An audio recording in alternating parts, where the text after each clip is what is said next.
Corona ভাইরাসের পর নতুন আতঙ্কের নাম এমপক্স বা মানকিপক্স। আফ্রিকার পর এবার এই ভাইরাসের আতঙ্ক ছড়িয়ে পড়েছে ইউরোপ, এশিয়ায়। ইতিমধ্যে সুইডেন ও পাকিস্তানে মরণব্যাধি ভাইরাসের আক্রান্ত প্রথম রোগী শনাক্ত করা হয়েছে।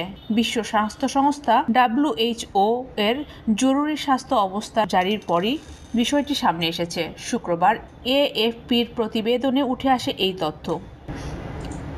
সুইডেনে এমপক্সের আক্রান্ত ব্যক্তির সম্পর্কে দেশটির স্বাস্থ্য কর্মকর্তারা বলেছেন, আক্রান্ত ব্যক্তি আফ্রিকা থাকাকালীন ক্লেড IB ধরনের এমপক্সে সংক্রমিত হয়েছিলেন।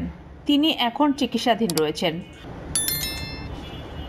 ওয়াশিংটনের জর্জ টাউন আইনের জনস্বাস্থ্য বিশেষজ্ঞ অধ্যাপক লরেন্স গোস্টিন বলেছেন, ইউরোপীয় মহাদেশে এ ধরনের একটি কেস শনাক্তের বিষয়টি এমপক্সের দ্রুত আন্তর্জাতিক বিস্তারকে প্রতিফলিত করে।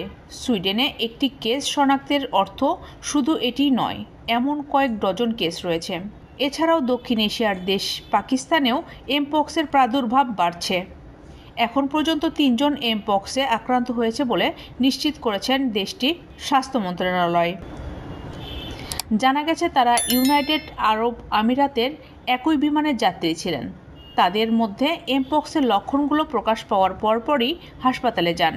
বর্তমানে তাদের কোয়ারেন্টাইনে রাখা হয়েছে। এছাড়াও ভাইরাস আক্রান্ত উদ্বেগের জেরে চীনে যাওয়া ব্যক্তিদের আগামী 6 মাস পর্যন্ত এমপক্সের লক্ষণ পরীক্ষা করা হবে। এমপক্স রোগীর জন্য দায়ী মানকিপক্স ভাইরাস। এটি স্মল পক্স বা গুটি বসন্তের জন্য দায়ী ভাইরাসের একটি শ্রেণীভুক্ত, তবে তা গুটি বসন্ত ভাইরাসের চেয়ে অনেকটা কম ক্ষতিকর।